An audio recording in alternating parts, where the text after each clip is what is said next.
Non, c'est bon, j'ai eu mon moment. Quoi? T'as eu ton moment? Ouais. Je sais pas comment je vais faire. Je vais te mettre au début, je sais pas. Non. Bah écoute. Allez, on continue. Et c'est ce qu'il dit, écoutez bien, c'est ce qu'il dit Ravolbe. Il dit Kol Adam Zakouk le Aracha Vechayev Tluim Ba. Chaque personne a besoin d'être valorisée, mais c'est nécessaire pour sa survie. On ne peut pas vivre sans se sentir valorisé. Comme ça, c'est clair. Et le rabbi de Sabotka, il rajoute Adam eno yachol yichyot bli kavod. On ne peut pas vivre sans le respect. Et si on prend le respect à quelqu'un, il va mourir. Comme ça, c'est clair. Et si ça vous paraît extrême, il suffit de voir les gens qui malheureusement ont des rumeurs qui circulent sur eux ou des trucs sur les réseaux sociaux. Je vous assure, une fois, j'ai entendu de la part de quelqu'un qui a été victime d'une rumeur qui a circulé, qui m'a dit, écoute, si je n'avais pas eu les reins solides, c'est clair, je me serais suicidée. Comme ça, c'est clair. Il y avait un film comme ça, alors Jess, tu vas m'aider, un film avec Tom Hanks où il est naufragé sur une île. Seul au monde, voilà. Alors je ne l'ai pas vu visiblement, mais j'en ai entendu parler. Et Tom Hanks, apparemment, il partage ses expériences et notamment ses réussites avec un espèce de ballon qu'il a transformé en bonhomme. Et en fait, il y a une scène incroyable. C'est vraiment ce que dit Ravolbe, c'est que à un moment, le ballon, il s'envole et il part à la mer. Et lui, qu'est-ce qu'il va faire? En fait, il va risquer sa vie. Il va presque mourir pour sauver le ballon à qui il partage ses expériences valorisantes. C'est essentiel pour nous d'avoir une bonne estime de nous. C'est la base absolue. Pourquoi tu rigoles? Hein? Quoi? Ah, ok. Il paraît que c'est bon pour la bonne estime de soi. Et c'est ce qu'ils nous disent nos pires Avot. Ils nous disent comme ça. Alti racha beinecha. Il nous parle, et le Ramban, il nous explique. Il nous dit, ne sois jamais racha, mauvaise à tes propres yeux. Il explique comme ça, et c'est très logique. Quelqu'un qui se trouve mauvais ne reculera devant aucun acte négatif. Puisque de toute façon, la personne se dit, ça me correspond. Donc, autant y aller, autant faire n'importe quoi, parce que de toute façon, je suis en mode n'importe quoi. Vous savez, c'est un peu comme quand vous êtes en train de cuisiner, vous avez un tablier, et là, vous avez la tchouk-tchouka qui se renverse sur votre tablier. A priori, tout le monde s'en fiche. D'accord? Un peu d'huile, un peu moins, un peu plus d'huile, une tache de plus, une tache de moins, ça change rien. Maintenant, faites la même chose avec votre robe Zara que vous venez d'acheter à 199 shekels. La tache d'huile, vite, on va prendre le Mire, comment ça s'appelle? Ouais, le Mire Express, d'accord? Je fais pas de pub payée, mais quand même. Et on va tout faire pour enlever la tache.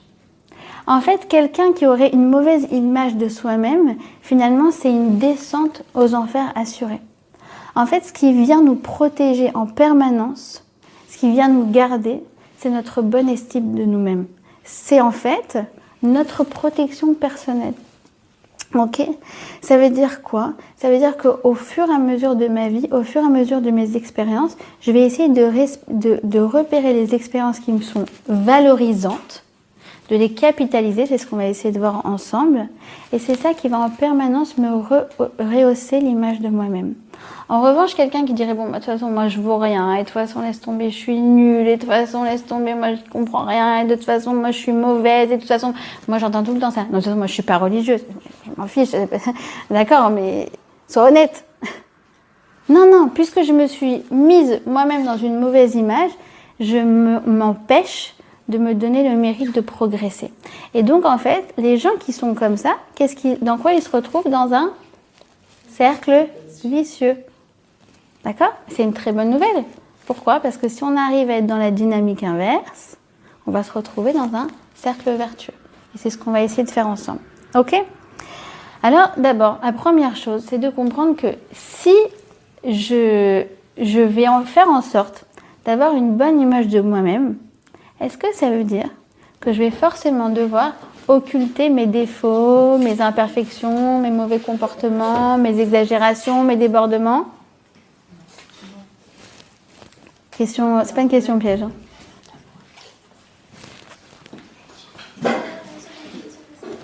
Eh bien, la paracha nous donne la réponse. Vous êtes avec moi? Oui? Vous allez me dire? Ah ben alors, je vais avoir du mal à me tourner vers toi. Hein. La paracha, elle vient nous dire un truc. Elle vient nous dire, regardez, si un homme, il vient au Mishkan et il apporte un bœuf qu'il vient offrir en offrande, mais que ce bœuf, il aurait volé au voisin d'à côté, c'est pas bon, il n'est pas valable. Et là, Chantal, qu'est-ce que vous allez me dire? Si,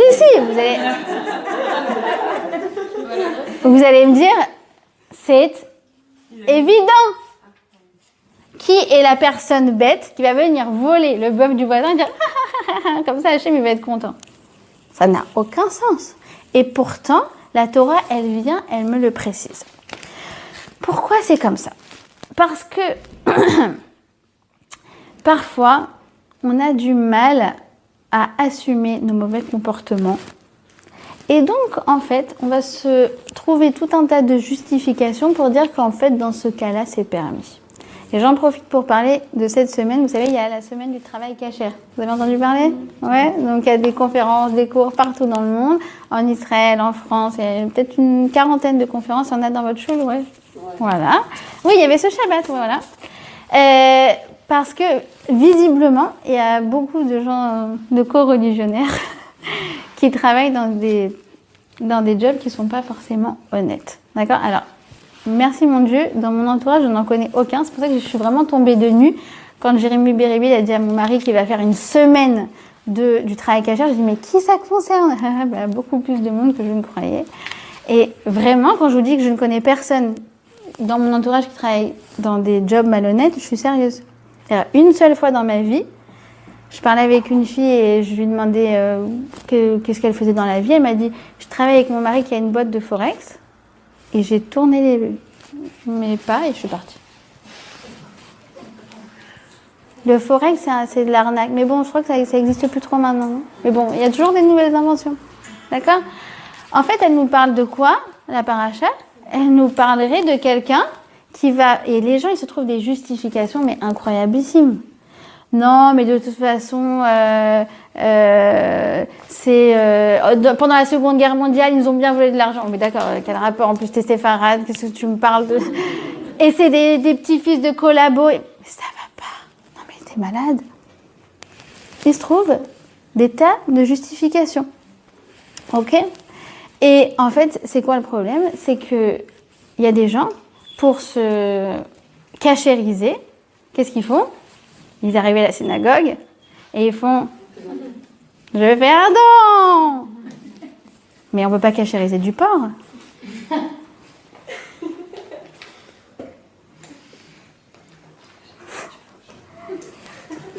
On est bien d'accord? Donc, Chantal, oui, c'est évident, mais apparemment pas pour tout le monde. Et là, je parle d'un cas extrême, mais nous dit la Torah qu'en fait, on fait tout ça. Il nous dit le Rav Dessler. Qu'est-ce qui se passe? C'est que l'homme, il ne peut pas supporter d'être ce qu'on appelle en psychologie moderne dans une dissonance cognitive. Ça veut dire que ce que je pense, ce que j'ai comme principe et ce que je fais au quotidien, c'est en décalage. On a déjà parlé sur le cours sur Tetzavé. Non, je me fais particulier, j'aime bien te regarder. Forcément, on a toujours un décalage entre les principes qu'on a et le quotidien qu'on a, d'accord, entre nos convictions et nos actions. Et en fait, Dieu nous a fait un cadeau extraordinaire qui s'appelle qu'on ne supporte pas ce décalage. Et pourquoi c'est un cadeau extraordinaire? Parce que ça fait qu'on a très envie de rectifier nos actions pour qu'elles soient en accord avec nos convictions. On est bien d'accord? Et Rav Dessler, qu'est-ce qu'il dit? Il donne cette image géniale. Il dit, regarde, il y a des gens, ils ont la cible, ils essayent de viser au milieu, mais parfois ils y arrivent, parfois ils n'y arrivent pas, parfois c'est en dehors de la cible, mais en tout cas, ce qu'ils essayent de faire, c'est de viser plus ou moins au milieu. Puis il y en a d'autres qui sont beaucoup plus malins. Ils prennent un mur blanc, vide, là, tu vois, comme le tien, ils visent, ils envoient la flèche, après ils viennent et ils dessinent la cible autour. D'accord? Ça veut dire que tu vas te trouver tout un tas de raisons pour justifier que ton mauvais comportement, en fait, c'est ça ce qu'il fallait faire. Et c'est là que tu vas avoir des mamans hyper nerveuses qui vont hurler sur leurs enfants. « Ouais, je vais te mettre une raclée !» Et après, elles vont te dire « Non, mais tu comprends, c'est parce que parfois, il faut hausser le ton. » Non, mais tu lui as hurlé dessus, ça va pas, t'es malade. Ne viens pas justifier ton mauvais comportement. Alors en fait, tout l'enjeu, il va se trouver là. Tout l'enjeu, il va être de savoir reconnaître nos débordements, nos mauvais comportements, nos défauts, sans pour autant que ça vienne nous faire perdre confiance en nous. En vérité, c'est ça tout l'enjeu. Parce que c'est vrai que c'est pas facile d'assumer nos défauts, mais on va voir maintenant que c'est pas non plus facile d'assumer nos qualités. Et on va commencer par ça. La première personne qui va nous donner en fait la base de la confiance en nous, c'est Moshe Rabbeinu. Pourquoi Moshe Rabbeinu? Moshe Rabbeinu, c'est en fait une personne qui est extrêmement complexe. Qu'est-ce qui se passe? C'est que lorsqu'il a 80 ans, Dieu se révèle à lui et lui dit « Waouh, c'est toi, tu vas être le leader du peuple juif. » Et Moshe, réponse « Trouve quelqu'un d'autre. » Il veut pas y aller. Il veut pas. Il pense que son frère, il est plus adapté. Il pense que d'autres personnes sont plus adaptées, mais surtout pas lui. En même temps, on le comprend, parce que va sortir 3 millions de personnes des Juifs, faut se lever de bonne heure. Et la Torah nous dit qu'en fait, à 5 reprises, pas que quand il a été désigné, mais après le Har Sinaï, après d'autres épisodes, à 5 reprises, il va dire « Hachem, je t'en prie, trouve quelqu'un d'autre, mais surtout pas moi ». Moshe, il a beaucoup de mal à assumer son rôle. Et c'est normal, pourquoi? Parce que Moshe, il est extrêmement humble, extrêmement modeste. D'accord? Nous dit le verset « Vaïsh Moshe anav mikol à Adam asher apne Adama ». Moshe, c'est le plus humble de tous les hommes sur terre qu'il n'y a jamais eu avant et qu'il n'y a jamais eu même après. Tu ne peux pas trouver dans l'histoire de l'humanité quelqu'un qui était plus humble que Moshe. Et en même temps, on va voir que Moshe, il avait aussi sa fierté. On va voir comment on va combiner les deux. Et la combinaison des deux, c'est déjà la base, le socle de la confiance en soi. C'est bon? On est parti? Ok. Alors déjà, c'est écrit que quoi? Que Vaikra Moshe. Dieu, il a appelé Moshe. D'accord? Chaque événement qui s'est passé dans la Torah a également été écrit par Moshe Rabbeinu sur le Sefer Torah. Le premier Sefer Torah de l'histoire, quand est-ce qu'il a été écrit? Lorsque Moshe est monté sur la montagne, Dieu lui a dicté le rouleau de la Torah. Bereshit, Bereshit, Bara, Bara, Elohim, Elohim, et Hashamayim. Ça a été en fait le scribe d'Hachem. Et lorsqu'arrive ce passage de la Torah, Vaikra Moshe, Moshe il est très gêné. Pourquoi? Parce que Vaikra, c'est un lachon, un verbe affectueux. Et ça le distingue d'un autre prophète qui s'appelle Bilam. Et Bilam, il a écrit Vaikar. Vaikar, c'est plus froid. Et lui, il dit Vaikra. Waouh, Dieu m'appelle comme on appellerait un ami proche. Et Moshe est extrêmement gêné d'écrire ça. Ça le gêne. Ce Aleph, il le gêne. Il le distingue, en fait, parmi tous les autres prophètes.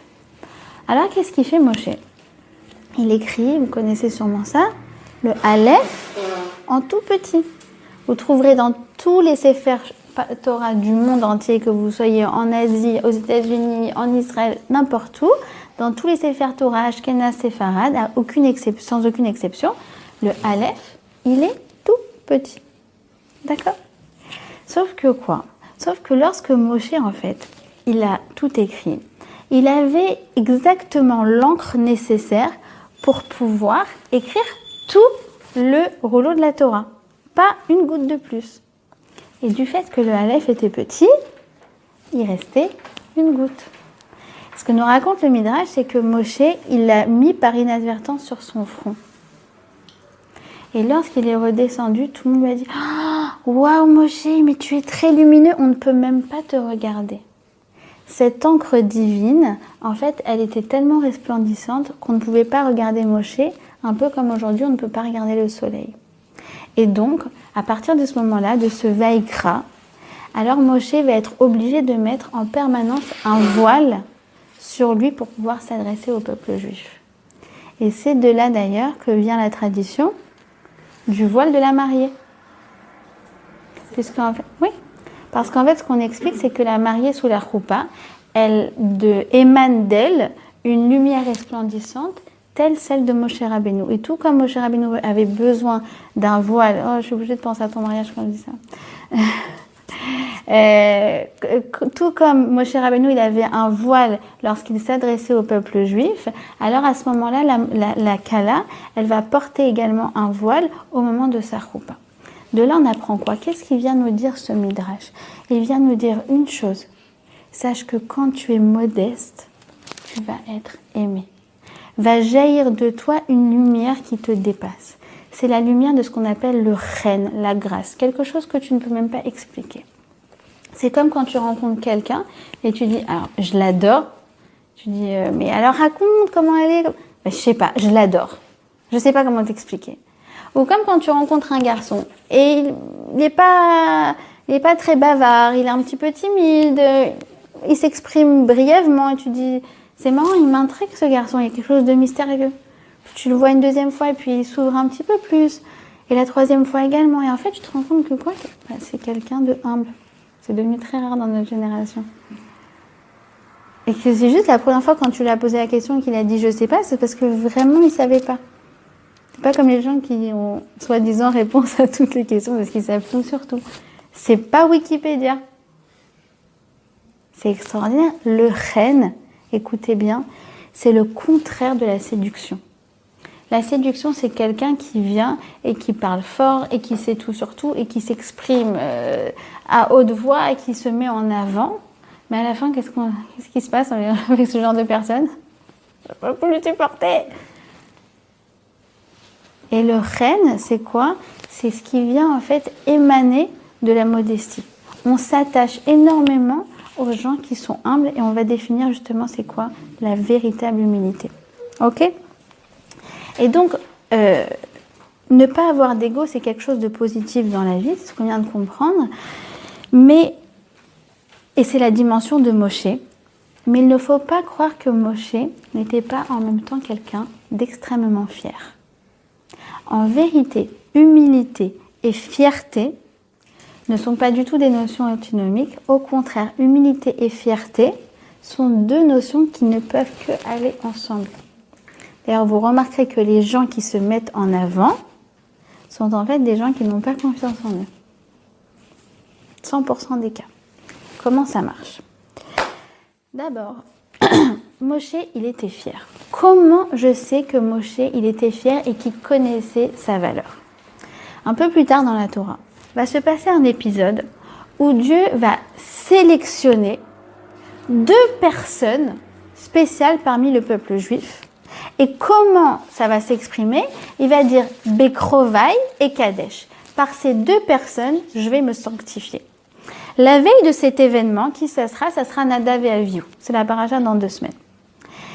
La veille de cet événement, Moshe, il entend cette voix, il entend cette prophétie, Bekrovai et Kadesh, par deux personnes visiblement les plus top du peuple juif. Dieu va venir se sanctifier. Le lendemain, le tirage tombe et figurez-vous que c'est Nadav et Avihu. Et Moshe, il va voir son frère Aaron, il fait « C'est bizarre, parce que hier, j'ai eu une prophétie que Dieu va se sanctifier par les deux top du peuple juif. Ben, j'étais sûre que c'était toi et moi, Aaron. »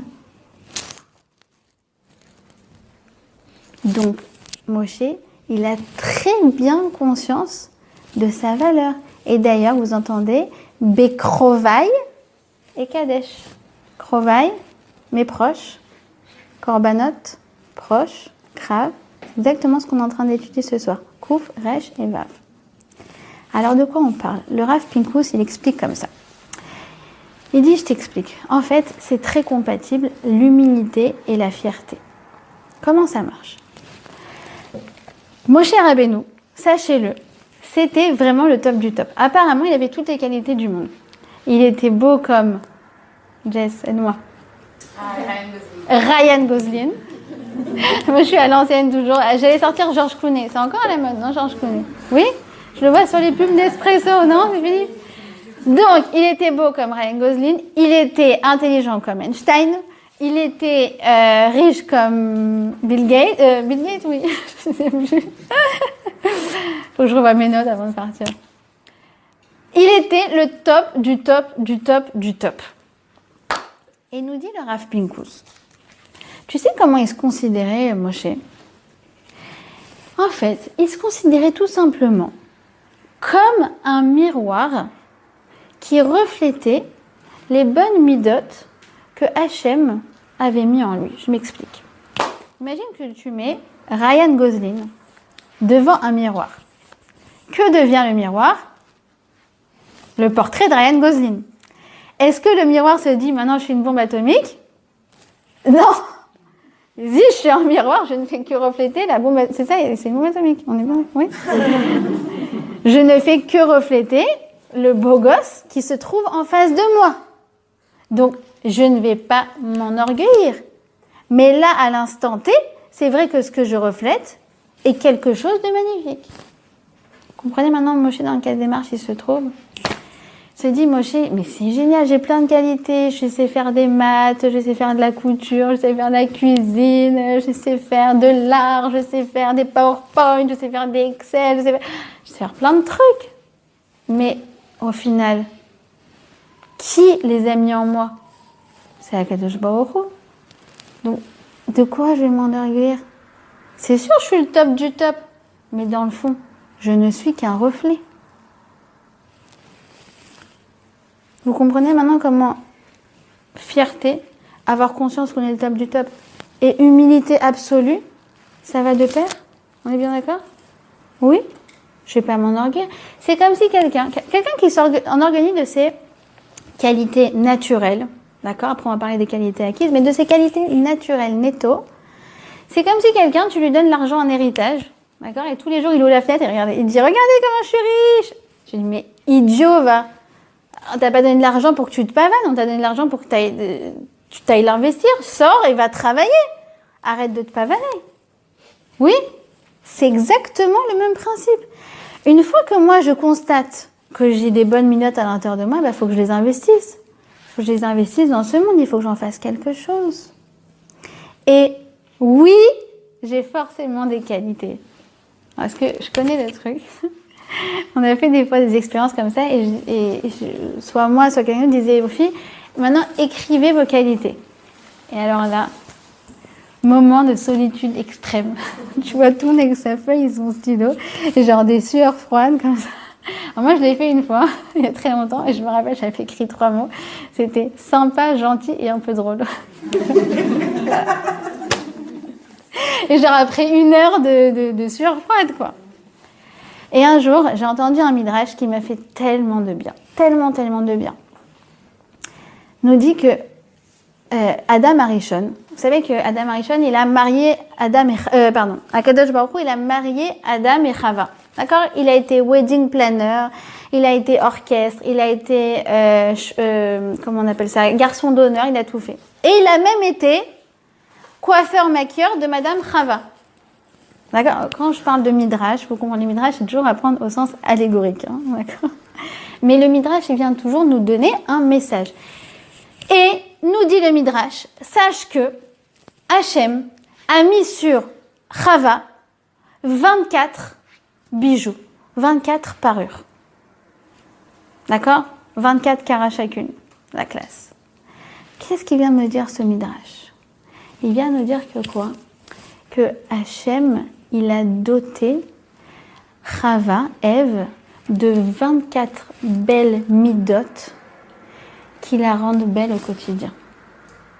Et puisque nous sommes toutes des Chava, parce qu'on était toutes inclus dans Ève, nous-mêmes, on est quoi qu'il en soit, dotés de 24 qualités. 24, ce qu'on appelle prédisposition naturelle positive. Donc en vérité, avec notre crayon et notre feuille, on est censé déjà en écrire 24. C'est vrai, c'est universel pour toutes les femmes. Les hommes, je sais pas. C'est pas moi, c'est le Midrash. Hein. Donc quoi qu'il en soit, maintenant il faut les trouver. D'accord ? Je suis des compétences techniques, je suis bonne en organisation. On en a parlé aussi sur le cours sur la créativité. D'accord ? Ça peut être des devoirs d'ailleurs à faire pour la semaine prochaine. D'écrire.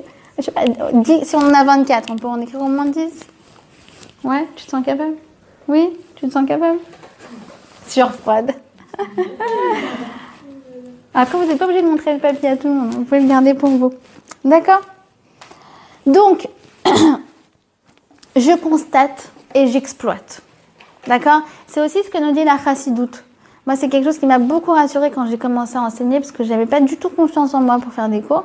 Et une fois, une fille m'a dit, mais écoute, la chassidoute, elle dit quoi ? Tu connais Aleph, tu enseignes Aleph. Tu connais Bet, tu enseignes Bet. Tu n'as pas besoin de connaître tout l'alphabet pour te mettre à enseigner. Ok, je prends. Ça veut dire que chaque compétence que j'ai, chaque connaissance que j'ai, c'est un cadeau, mais c'est aussi une responsabilité. Parce que si Hachem il a mis ça en moi, c'est que j'ai la responsabilité de l'utiliser à bon escient pour en faire profiter le monde et mon entourage en général. Ok ? Et ça, c'est un secret aussi dans l'éducation. Ça veut dire que quand on va voir qu'un enfant il est doué pour quelque chose, la meilleure façon de lui exprimer ça, c'est de dire « Waouh, t'es hyper fort en maths. Grâce à Dieu, t'as des bonnes notes sans avoir besoin de travailler beaucoup. Qu'est-ce que tu vas en faire maintenant ? Est-ce que tu vas aider tes petits camarades à mieux comprendre les maths ? Ouais, je vois que t'es très fort physiquement. Alors, comment tu vas t'en servir ? Peut-être que tu vas en profiter pour défendre tes petits copains qui se font embêter ? Une qualité, c'est magnifique, mais c'est une responsabilité. Donc moi, j'ai 2 choses à faire.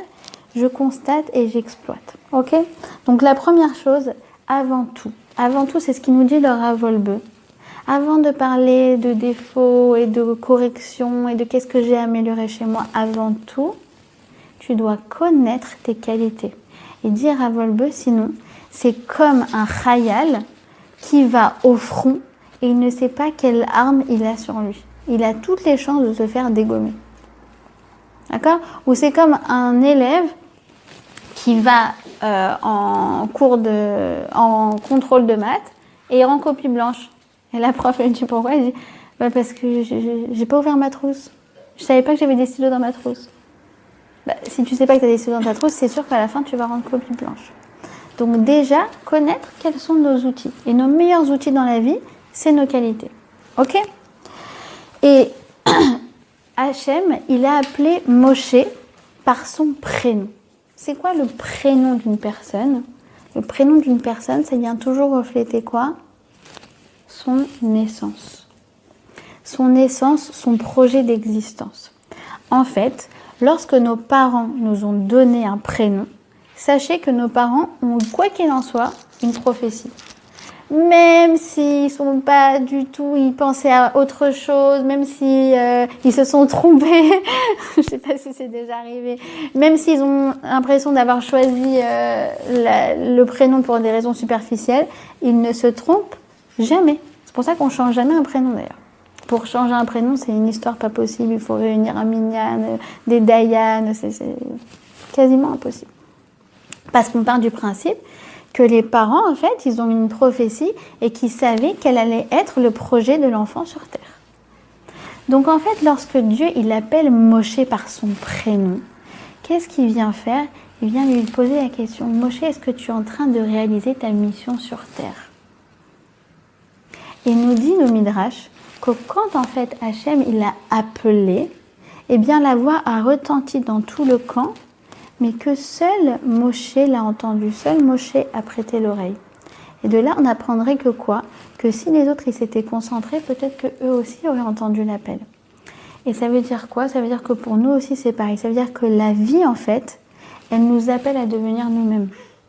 Et si nous, on a l'intelligence de tendre l'oreille, d'ouvrir les yeux et de saisir l'opportunité, on va comprendre quel est le projet qui vient en fait s'inscrire dans notre essence.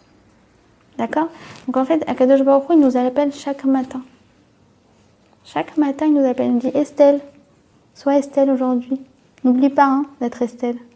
C'est ce qu'il dit, et d'ailleurs, quand il dit le Rav Zushe de Anipoli, quand il dit, moi j'ai peur d'une seule chose. À 120 ans, on va pas me demander pourquoi j'étais pas Avraham Avinu. Impossible. Pourquoi j'étais pas Moshe Rabbeinu. Impossible. On va me dire, Zushe, pourquoi tu étais pas Rav Zushe? Et on nous dit que quand on va arriver à 120 ans, une des premières questions qu'on va nous poser, c'est quel est ton prénom? Tu connais ça? Il paraît même que dans les médias. Voilà. Et en fait, ce qui se passe, c'est que comme on est à l'état de Neshama, on n'a plus du tout de référence terrestre. Et qu'est-ce qui va se passer? C'est qu'on va oublier notre prénom. Et apparemment, on va parler que en versets de Torah.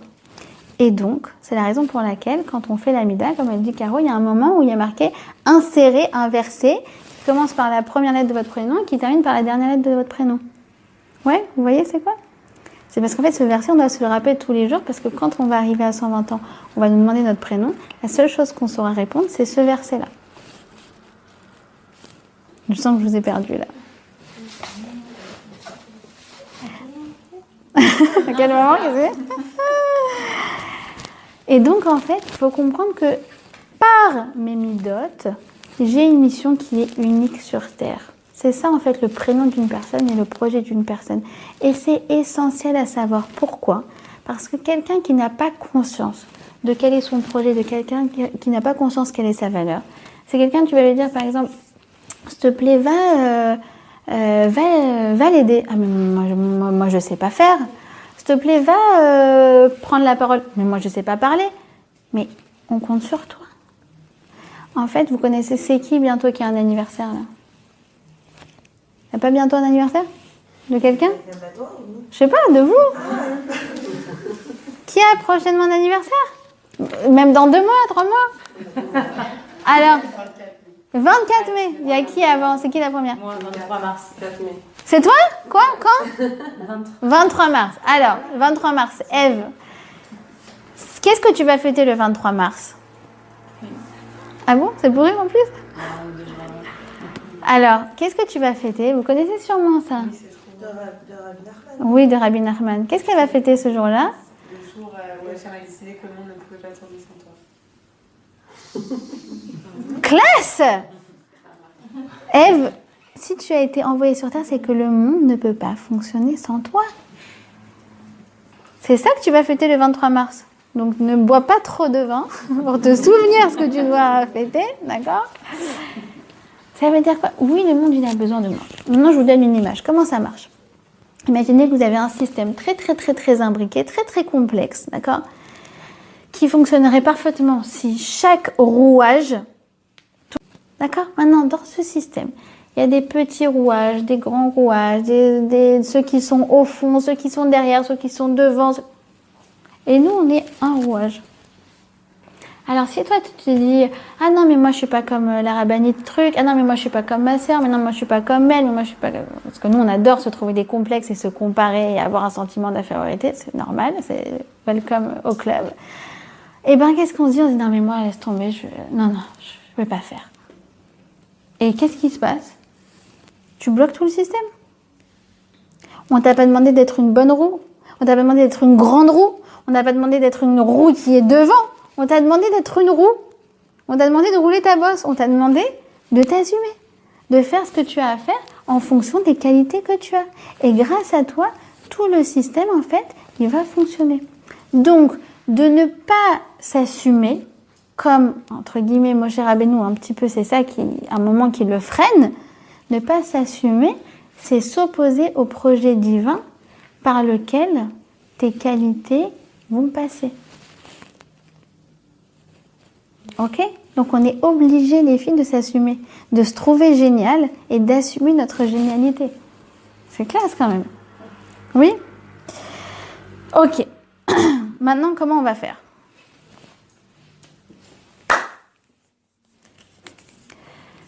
La paracha, elle nous dit quoi? Elle nous dit, imagine que quelqu'un doit apporter un korban. Il est obligé, parce qu'il a une faute à pardonner, parce qu'il a une raison X ou Y. Et il ne veut pas amener son korban. Il fait le lourd. Il est là comme ça, il ne veut pas amener son korban. Et là, il y a des rabbins très très méchants qui viennent et qui le frappent. Jusqu'à ce qu'ils disent « Ok, Rotse Ani, vous m'avez usé, c'est bon, j'amène mon korban. » Alors, son korban est valable. De là, on apprend d'ailleurs qu'un homme qui refuse de donner le guet à sa femme, qu'est-ce qu'on fait? On peut lui faire des pressions, le mettre en prison, pression médiatique, tout ce que tu veux, excommunication. Pourquoi? Pour qu'à la fin, ils disent « Ah, Rotse Ani. » Et son guet, il est valable. De quoi on parle? C'est quoi ce Rotse Ani? Alors nos sages, ils nous expliquent que quoi? Que c'est pas parce que tu le forces qu'à la fin, il te dit « Tu m'as usé, c'est bon, je le fais comme la torture. » Non, c'est que au fond, de toute façon, il veut faire le bien. De toute façon, il veut amener ce korban. On va expliquer. De toute façon, il veut faire le bien. Et quand il dit Rotse Ani, il exprime sa voix intérieure qui est la voix de sa neshama. Et tout ce qui est autour qui l'empêche de faire le bien, c'est quoi? C'est des couches extérieures. C'est ses pulsions, c'est ses traumatismes, c'est ses lourdeurs et c'est ses défauts. Mais sa vraie nature profonde, c'est qu'une personne, elle est bonne et qu'elle veut faire le bien. Ok? Maintenant, évidemment, je ne vais pas m'arrêter là. Voilà, fin du cours. Et on va expliquer ça plus en profondeur. D'abord, ça veut dire que moi, quand je fais une erreur ou j'ai un mauvais comportement, la première chose à comprendre, c'est que si je dois m'attaquer à quelque chose, c'est pas à moi, à mon intériorité, mais à l'acte en soi. Ok? Je m'explique. Ça fait 14 fois que j'oublie mes clés et que je me retrouve enfermée dehors. Ça t'arrive? Ouais. Moi aussi. On est très tenté de dire « Ah, mais quelle tête en l'air, mais quelle idiote, mais quelle distraite !» Non. « Oh, j'ai oublié mes clés pour la 14e fois. » D'accord? Ça veut dire que quoi? Ça veut dire que tu dis pas « Je suis mauvaise, mais j'ai mal agi. » Et c'est une différence totale. Pourquoi? Parce qu'il y en a un qui s'adresse à l'action, et l'action, elle est mauvaise. On n'est pas dans le déni. Vous vous rappelez ce qu'on a dit au début, les gens qui occultent, ils disent « Non, c'est bon, tu fais un petit tour de abracadabra et en fait, tu as cachérisé ton acte. » Non, non, l'acte est mauvais, mais moi, à l'intérieur de moi, je suis bonne. Ok? En fait, qu'est-ce qui se passe? C'est que dans la vie, on a un Yetzirara terrible. Il y a le Yetzirara qui veut te faire mentir, d'accord? Il y a le Yetzirara qui te dit « Ah, tu vois, t'as menti, bah t'es une menteuse. » Mais vous vous rendez compte la différence radicale entre « j'ai dit un mensonge » et « ça arrive ». Pourquoi on fait Kippour? Parce que vous faites... Ah non, pardon, excusez-moi, j'ai oublié que j'étais dans une assemblée de tzadékettes. D'accord. Moi, en tout cas, personnellement, il y a une différence radicale entre j'ai dit un mensonge et même j'ai redit un mensonge et j'ai dit un mensonge pour la 10e fois et je suis une menteuse. Il ne faut pas s'attaquer à notre estime de nous. Notre estime personnelle, on a dit, c'est notre barrière dans la vie. C'est ce qui nous empêche de ne pas tomber. Donc oui, l'acte en soi, il n'est pas bon, mais moi, il n'en demeure pas moins que je suis bonne et que je veux faire le bien et que je veux m'efforcer à le faire. D'accord? Et le deuxième principe à comprendre, c'est quoi? C'est que, alors, je vous répète jusqu'à maintenant. On a dit que l'estime de soi, d'abord, c'est de ne pas occulter ses défauts. Donc ça, on a compris que c'est la base. D'accord? Deuxièmement, on a expliqué qu'en fait, humilité et fierté, ça va ensemble. Pourquoi? Parce que je suis fière des qualités que Akadosh Baruch Hu a mis en moi. Et ça va, c'est corrélé avec un troisième principe, il s'appelle quoi? Responsabilité. D'accord? Et en plus, chidouche extraordinaire, on a découvert tout ensemble qu'on avait de toute façon 24 qualités extraordinaires. À nous de les découvrir. Quatrième principe, même si j'ai l'impression que je suis la plus nulle, la plus naze, la plus méchante, la plus mauvaise copine, la plus mauvaise coloc, la plus mauvaise épouse, la plus mauvaise mère, il ne demeure pas moins que je suis bonne et que je veux faire le bien. Et la preuve, c'est quoi? c'est que quand j'agis mal, ça me dérange. Oui, je suis mal après. Quand j'ai dit un mensonge, oui ou non? Je suis mal après. Donc, qu'est-ce qui vient s'exprimer à l'intérieur de moi? C'est ma vraie nature. D'accord? Donc, je ne m'attaque pas à mon intériorité, mais je m'attaque à l'acte. C'est bon? Ok, maintenant on passe à la suite. Et ça, c'est le chidouche absolu. C'est quoi? C'est qu'il faut comprendre que Hachem, il n'a rien mis de mauvais à l'intérieur de nous. Et que même mes défauts sont en fait des qualités cachées. Je m'explique. L'empathie, c'est une qualité magnifique. Oui. Imagine quelqu'un qui n'a pas d'empathie, ça serait la froideur incarnée, ça serait horrible. D'accord? Sauf que quoi? Trop d'empathie, tu sors pas de chez toi. Tu es empathie. Merci. Spontanéité. C'est génial. Moi, j'avais une cala, la pauvre, elle me disait, mon mari, il n'est pas du tout spontané. Genre, il réfléchit 3 minutes avant de me dire un truc, j'avais l'angoisse pour elle. Donc, spontanéité, bien sûr, c'est génial. Mais spontanéité au point où tu dis tout ce que tu penses à l'instant T, vous ne pouvez pas avoir une copine comme ça. Je suis chez le coiffeur, elle te dit, ah, t'as été chez le toutou, le coiffeur pour toutou. Spontanéité égale vexation suprême. D'accord? D'ailleurs, il dit Rav Lemel, regardez, Emet, la vérité, et Tohem. Tohem, ça veut dire concorder, d'accord? S'adapter, c'est les mêmes lettres. Parce que la vérité, c'est jamais la vérité absolue. C'est ce que l'autre est prêt à entendre. Si vraiment j'aime pas sa coupe de cheveux, je suis pas obligée de lui dire. Ok? Être réfléchi, c'est bien, c'est une très bonne qualité, parce que quelqu'un qui n'est pas réfléchi, il est impulsif et il fait tout au quart de tour et ça donne n'importe quoi. Mais trop réfléchi, qu'est-ce que ça donne? Voilà, merci, on fait plus rien. Handicapant. C'est pour ça qu'une mida s'appelle une mida. Mida, c'est une mesure. C'est pour ça que quand tu vas chez Zara, tu demandes mida X, S, L, M, parce que c'est une mesure. Ok? Donc, ce que j'ai à l'intérieur de moi, c'est de toute façon, parce qu'on venait, on prend à l'envers. Si quelqu'un, il dit, oh là là, j'en peux plus, je suis tellement, je prends tous les stress des autres sur moi, quelle angoisse, à chaque fois, je dois prendre un Lexomil pour dormir. Tu dis, ah oui, alors, effectivement, t'es trop angoissé. Mais il a une qualité magnifique qui s'appelle l'empathie. C'est juste qu'elle est exagérée. Quelqu'un qui dit, ah, j'en peux plus, j'arrive pas à prendre de décision dans la vie parce que tu comprends. C'est super, c'est génial, t'es quelqu'un de réfléchi, mais trop. Vous comprenez comment chaque défaut, on peut le prendre et le transformer en qualité? Donc en fait, dans la vie, tout est une question de dosage. Et il nous dit, le Rav Moshe Shapira, il dit quoi? Il dit que, en fait, de façon un peu plus profonde, tout comme nous, sur notre corps, on est habillé par des habits, XS, XS, M, large, extra large, d'accord? Et bien de même, la Neshama, elle est habillée par des midot. D'accord? Et en fait, la Neshama, elle veut exprimer ce qu'elle a de plus extraordinaire à l'intérieur d'elle. Et parfois, elle a en fait comme des occultants. Et en fait, c'est pas que je suis impatiente. C'est que j'ai à l'intérieur de moi l'envie d'être patiente, mais qu'il y a quelque chose qui m'occulte et qui m'empêche de faire ce que j'aimerais faire. C'est pas que je suis nerveuse, c'est que Hachem, il a mis à l'intérieur de moi des pulsions.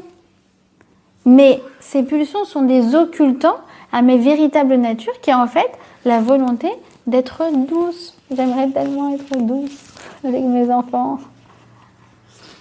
Et donc, en fait, tout travail de midot, tout travail vis-à-vis d'un défaut, c'est déjà de reconnaître que c'est une qualité cachée. Et là, ça va me donner une méthodologie extraordinaire quand je vais vouloir régler mes mauvais comportements. Comment ça s'appelle? Ça s'appelle, en ivrite, la parshanout riyuvit. En français, réinterprétation positive. Je suis lente ou je suis pondérée? Je suis balagane ou je suis créative? Je suis colérique ou je supporte pas l'injustice?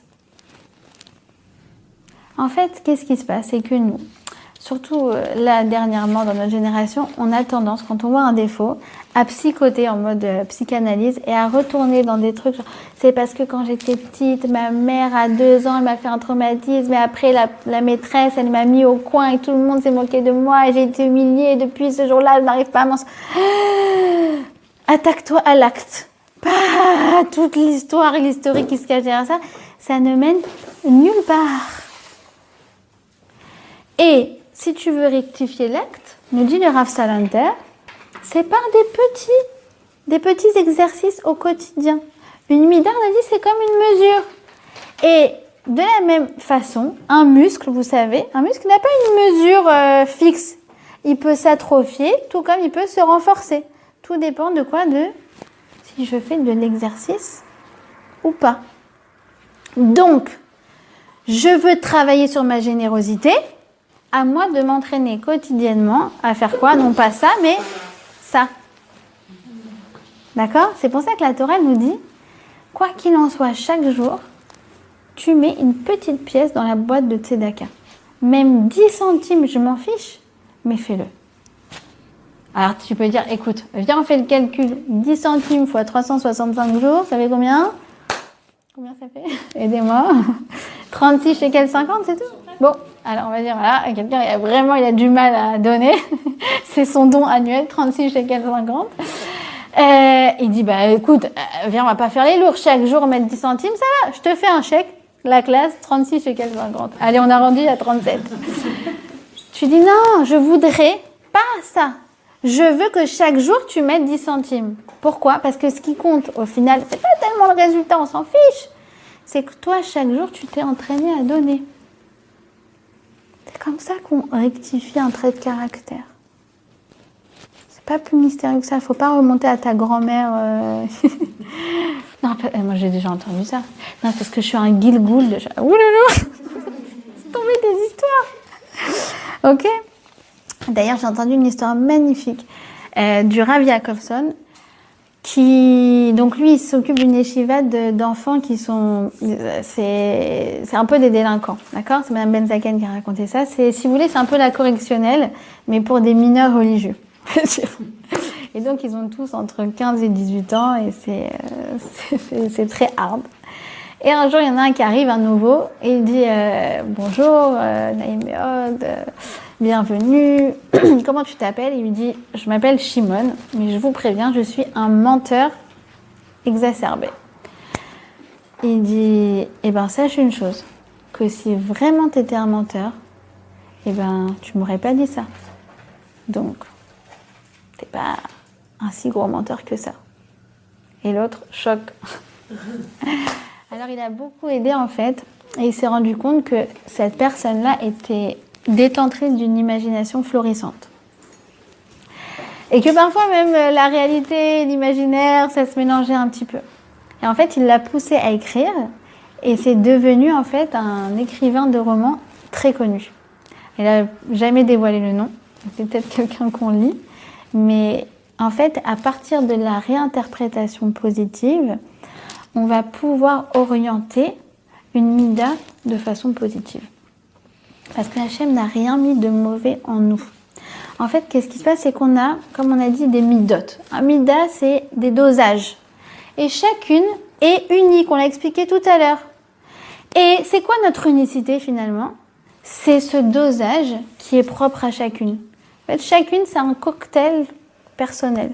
Il y en a une, elle a un peu plus de nervosité, l'autre, elle en a un peu moins. Il y en a une, elle a un peu plus de douceur et l'autre un peu moins. Il y en a une, elle a un peu plus l'esprit mathématique et l'autre l'esprit littéraire. Mais ça, version 1 million de qualités. Chacune a son dosage. Et parfois... C'est Hachem qui met en nous un peu plus genre... Quand tu arrives au monde, tu arrives avec ce qu'on appelle en hybride des netiyot. C'est, netia d'ailleurs c'est comme notéa, ça veut dire, notéa c'est planter un arbre par exemple. C'est ce que Hachem il a implanté en toi. Et c'est ce qu'on appelle en français des prédispositions naturelles. D'accord? Et ça tu le vois quand tu as des enfants, c'est une blague, c'est genre, non, rien à voir les uns avec les autres. Après il y a le phénomène de l'éducation et après il y a le phénomène des habitudes, bonnes ou mauvaises habitudes. D'accord? C'est pour ça qu'un défaut, parfois, c'est pas un défaut, c'est juste une mauvaise habitude. Prendre deux personnes, par exemple, qui sont très balaganes. Il y en a un, c'est juste, il est balagane parce qu'il est balagane dans sa tête. Et il a besoin d'être balagane dans sa chambre pour être bien dans sa tête. L'autre, il a été élevé dans une famille où il y avait une femme de ménage tous les jours. Donc il est balagane aussi parce qu'il n'a jamais appris à ranger. C'est pas le même défaut. Ok? Merci pour ta question. Et donc, si tu veux remonter à la racine d'un problème, ne va pas chercher les explications psychanalytiques. Si tu veux chercher la racine d'un problème, eh ben, va chercher sa source positive. Et elle existe. Parce que nous, c'est quoi le problème? C'est qu'on n'a tellement pas confiance en nous qu'on a du mal à croire qu'il existe un versant positif à nos défauts. Mais oui, il existe. Il suffit juste d'aller le chercher. Et une fois qu'on l'a cherché, on trouve la racine positive et on oriente positivement. Donc tu te rends compte que même quelqu'un qui est une menteuse, elle peut devenir un super écrivain. Si elle arrive à interpréter positivement son mauvais comportement. Et avec tout ce que j'ai expliqué auparavant, maintenant, ça fait sens pour vous. On est bien d'accord? Ok? Et donc, si tu dis non mais c'est bête, il faut être lucide, il faut comprendre une chose. La lucidité, c'est de comprendre que ce que je crois en moi, c'est ce qui va s'inscrire dans ma réalité. Si je dis je me suis mise en colère parce que je suis une mauvaise personne, alors je vais devenir une mauvaise personne. Si je dis je me suis mise en colère parce que tu comprends l'injustice, ça me met dans tous mes états, alors je vais devenir chef de la CGT. Bon choix de carrière. Ok? Et là c'est le pompon absolu. Parce que c'est pas fini. C'est loin d'être fini. Encore une fois, c'est un enseignement du Rav Yaakovson. Ça va, Yafa? Oui. Alors, il nous dit, Rav Yaakovson, sachez que la guerre, le krav, d'accord, le combat, n'est pas terminé. Il nous dit que quoi? Que quand une personne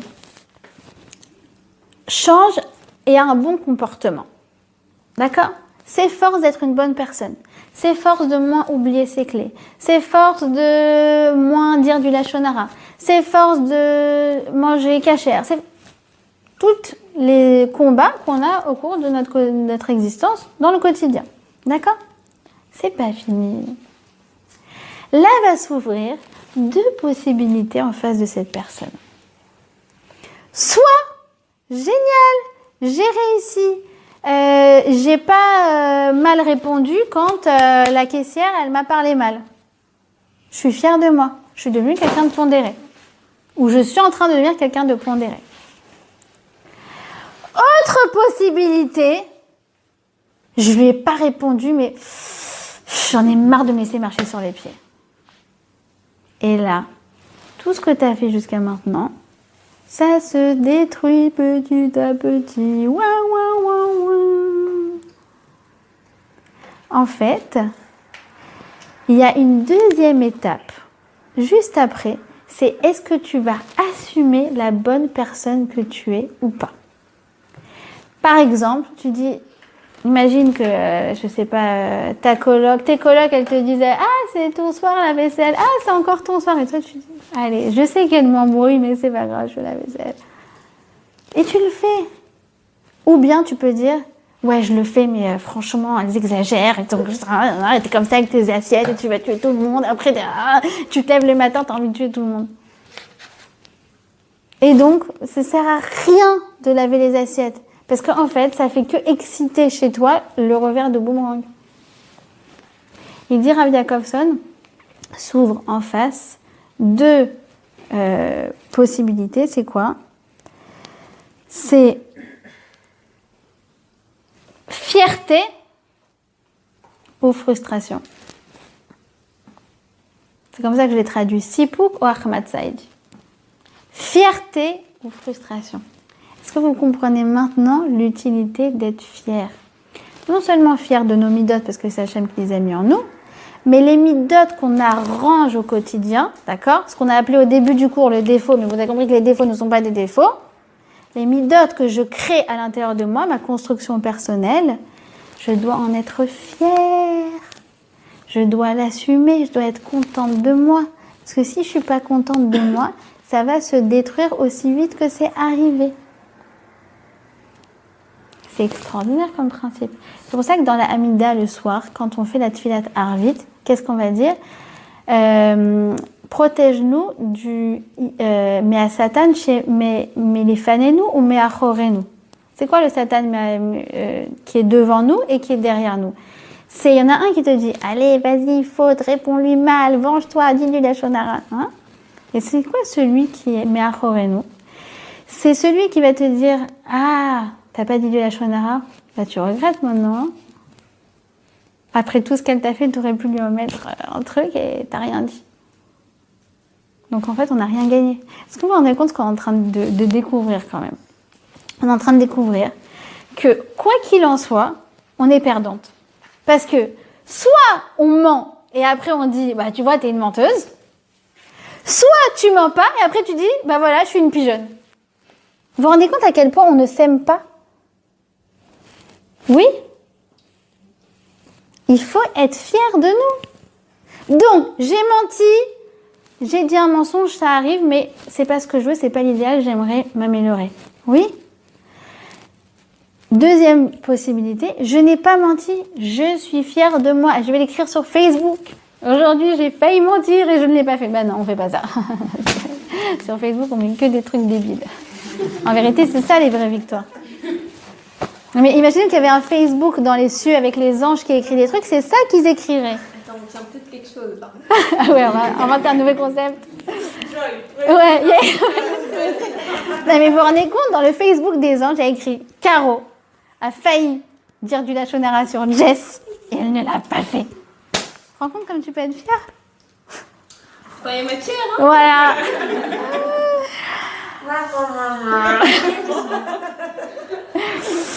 Donc, la base saine, c'est de s'estimer soi-même, se respecter soi-même, s'aimer soi-même. Et se responsabiliser face aux cadeaux merveilleux qu'Hachem a mis à l'intérieur de nous. On n'a pas le droit de ne pas aller à leur découverte. Et maintenant, on va comprendre, on va faire le lien entre toutes ces choses-là. Les corbanotes, c'est quoi nos corbanotes à nous, à notre niveau en 2019? La Torah, qu'est-ce qu'elle nous demande? Elle nous demande au quotidien de s'efforcer à faire du bien. Pour arriver à quoi? Finalement, c'est quoi Vaikra? Vaikra, c'est rentrer en contact, en connexion avec le divin. C'est l'expérience que Moshe Rabbeinu, il a vécue. Est-ce que c'est possible que nous aussi, aujourd'hui en 2019, dans notre quotidien, on rentre en connexion avec le divin? Oui. Pourquoi?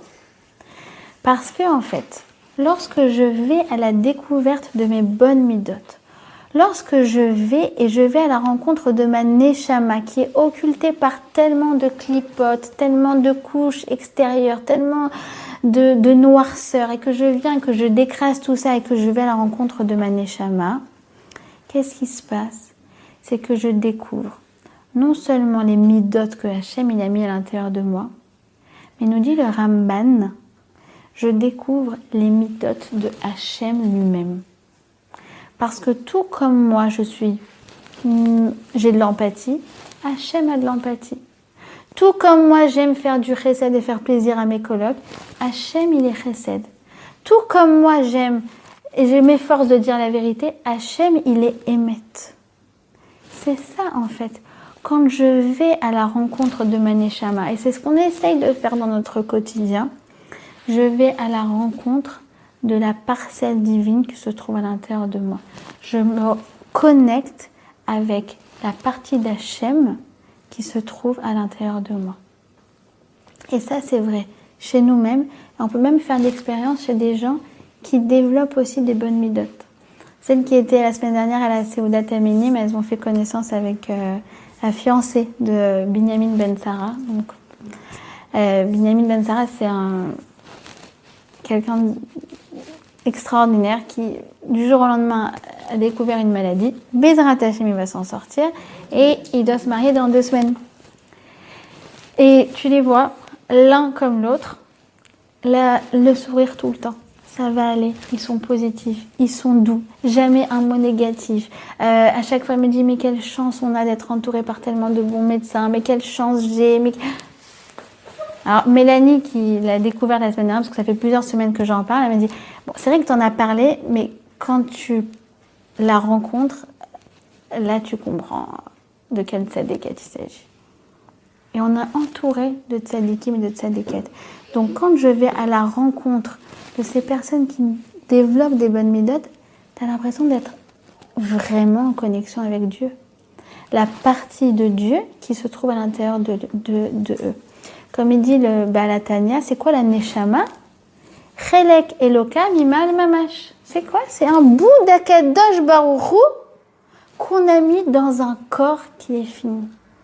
C'est une puissance infinie, une lumière infinie qui est occultée par des couches extérieures, mais sa puissance est tellement lumineuse et tellement infinie.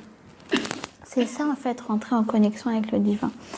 Et maintenant, on va découvrir en fait c'est quoi tout ce lien entre les korban et le krav et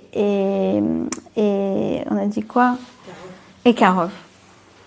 Dans ma vie, je dois faire des korbanot. C'est quoi des korbanot? Des sacrifices. Je dois faire des efforts. Et la vie attend de moi que je m'efforce à quoi? À être une meilleure personne. Et de là va s'ouvrir face à moi deux possibilités. Soit le krav. C'est quoi le krav? Je suis en guerre. Je suis en guerre avec moi-même. Pourquoi? Parce que ça m'énerve d'être une aussi bonne personne. Ou bien, alors, c'est quoi la deuxième possibilité?